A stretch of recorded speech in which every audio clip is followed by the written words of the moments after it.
बात आती थी 1948 में, उसके बाद उनकी असैसिनेशन हो गई थी। तो एक फॉरेन के रिपोर्टर ने उनसे पूछा कि बाबू आजादी तो होगी, तो इसके बाद क्या है? तो उन्होंने तब कहा था कि अभी मेरा हिंदुस्तान उस तरह से आजाद नहीं हुआ जब तक जहां की ग्राम सभा, पंचायत, पीआरआईज इंडिपेंडेंट फैसले नहीं लेगी, तब तक मैं नहीं समझूंगा कि संपूर्ण जो है वो डेमोक्रेसी जो है नीचे परकुलेट हुई है। हमारी 3 टियर सिस्टम तो आ गई। ऑनरेबल स्पीकर साहब, मैं बड़े वसूख के साथ कह रहा हूं, मुझे माफ करेंगे माननीय मंत्री जी भी, मैंने बहुत चिट्ठियां भी लिखी इनके डायरेक्टर्स को और एडमिनिस्ट्रेटिव सेक्रेटरी को, लेकिन अब नहीं लिखी। कहीं ग्राम सभा नहीं है। और आपका पंचायती एक्ट ये बोलता है कोई काम पंच, सरपंच, एमएलए का तो उसमें और मंत्री का तो स्पेस ही नहीं है एक्ट में, उनका रोल ही नहीं है। तो फिर कौन चला रहा है? जिसका रोल ही नहीं है पंचायती एक्ट में, तो फिर वेयर इज ग्राम सभा? आज भी मुझे लगता है 30% से ज्यादा ग्राम सभा इन प्लेस नहीं होंगी।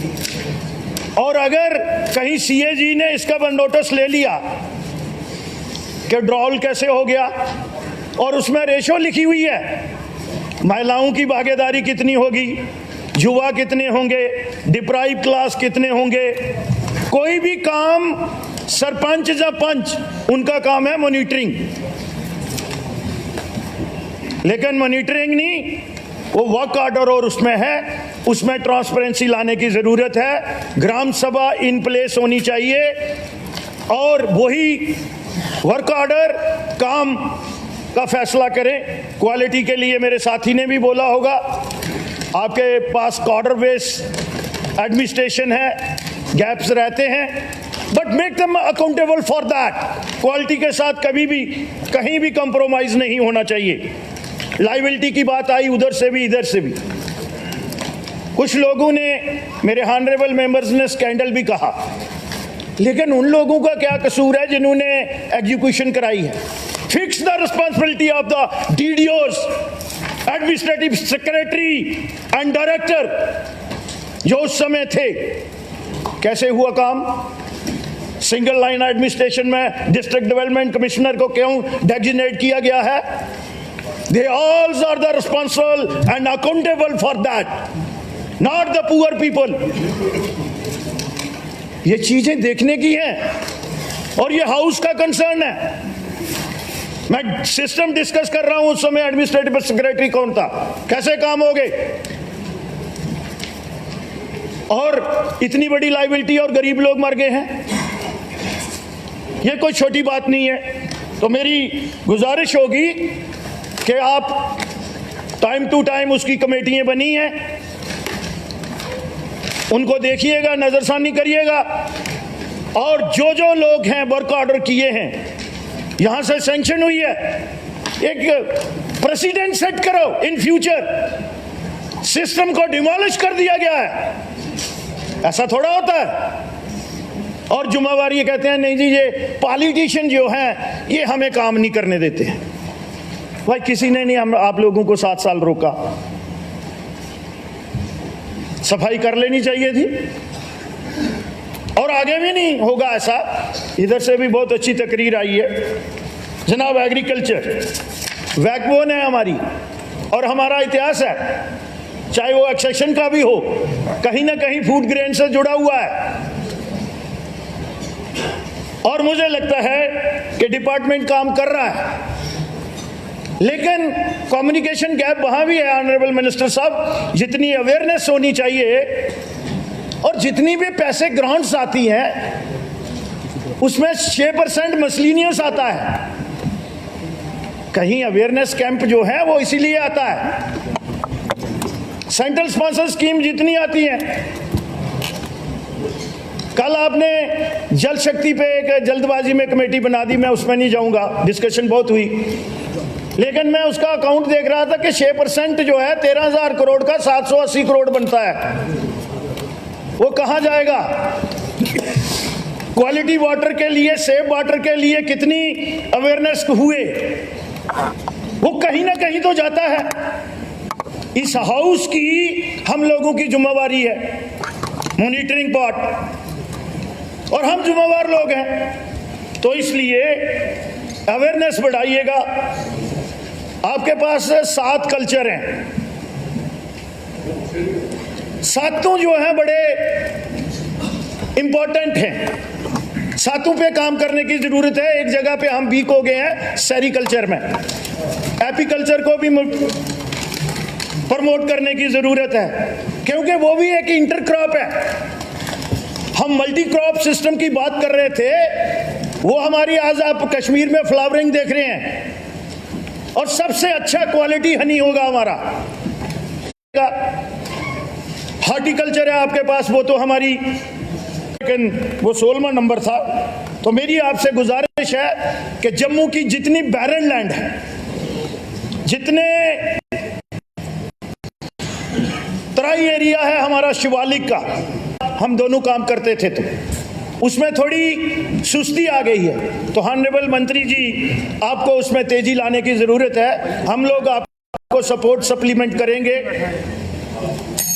सर, मैं कंक्लूड कर रहा हूं। मल्टी क्रॉप सिस्टम का, इंटर क्रॉप सिस्टम का मैंने कहा, सर आपको जोन डिफाइन करने पड़ेंगे। यहां आपके कमिश्नर साहब भी सुन रहे हैं, उन्होंने गवर्नमेंट ऑफ इंडिया में भी काम किया है हॉर्टिकल्चर में,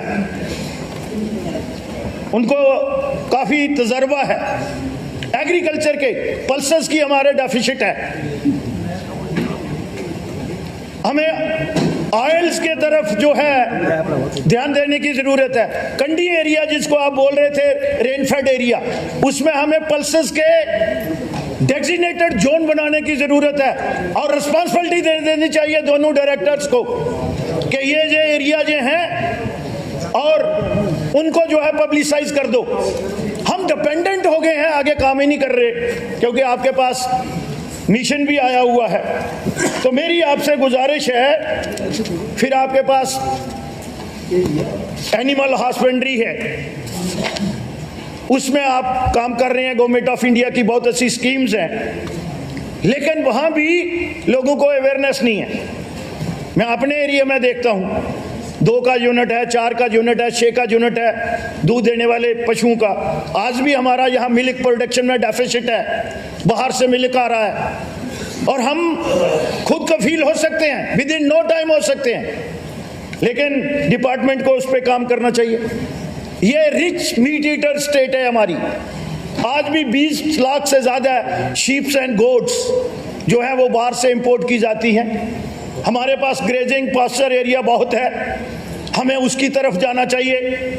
sheep farming and goat farming की तरफ जाना चाहिए, उसकी तरफ नहीं जा रहे। खच्चर और पोनी का हमारे बड़ा स्कोप है, म्यूल के फार्म्स हमारे, उसको भी हमें प्रमोट करनी चाहिए। तो मेरी आपसे मंत्री जी यही गुजारिश है। और फिर post harvesting and post harvesting हमारे पास सिस्टम नहीं है। हम गल्ला प्रोक्योर करते हैं और किसान को उसका उचित दाम नहीं बनता है, उसको भी आपको फूल प्रूफ बनाना पड़ेगा। पेस्टिसाइड और केमिकल जो यूज करते हैं वो कहीं ना कहीं आज सोशल मीडिया पे भी गलत बातें भी फ्लोट होती हैं। आपका जो क्वालिटी कंट्रोल डिपार्टमेंट है उसको और शार्प करने की जरूरत है। पोल्ट्री बड़ा पोटेंशियल है, इन करोर्स हमारे पोल्ट्री बर्ड्स और एग्स जो हैं वो बाहर से हम इंपोर्ट करते हैं। कितनी इकॉनमी हमारी जो है वो हम बाहर दे देते हैं, और यहाँ बेरोजगारी। मेरे भाई साहब, मेरी आपसे गुजारिश है कि इंडस्ट्री बड़ी बड़ी नहीं आएंगी, क्योंकि हम टेल एंड पे हैं। फिर फिनिशिंग गुड्स भी हमने वहां लेके जाने हैं। हमारी सबसे बड़ी इंडस्ट्री जो है वो एग्रीकल्चर और अलाइड जो उसके हैं, इससे बड़ी इंडस्ट्री जम्मू कश्मीर में कोई नहीं हो सकती। तो मैं स्पीकर साहब आपका भी बहुत बहुत धन्यवाद करता हूं और ऑनरेबल मिनिस्टर से ये अपेक्षा करता हूं कि जो सजेशन मैंने दी हैं, ये बात अलग है, मेरे अजीज भी हैं, लेकिन चाय का कप भी नहीं कभी पिलाया, वो तो गिला शिकायत मैं करता ही रहूंगा और मेरा हक बनता है इन पे करना। बहुत बहुत आपका धन्यवाद। जय हिंद। सजाद गजी लाल साहब। Speaker sir, thank